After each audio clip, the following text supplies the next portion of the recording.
Gavo irgi žemaitis žmogelis iškvietimą iš sūnaus iš Londono. Norėk nuvažiuoti, aplankyti sūnų.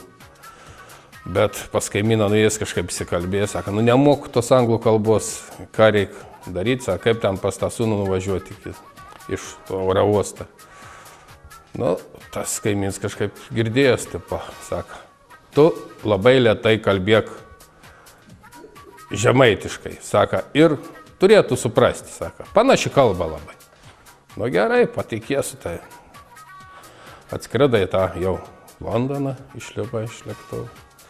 Aerouoste priein prie vieną taksistą, jis sako, gal tamsta į centrą.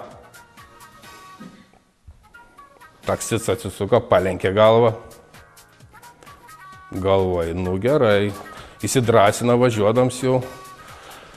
Vadina, suprant mano tų kalbą. Susikalbam mes jau angliškai. Įsidrasina ir klausė, sako, tai tamsta iš kur būsit? Atsisuka taksistas, sako, iš Lietuvos.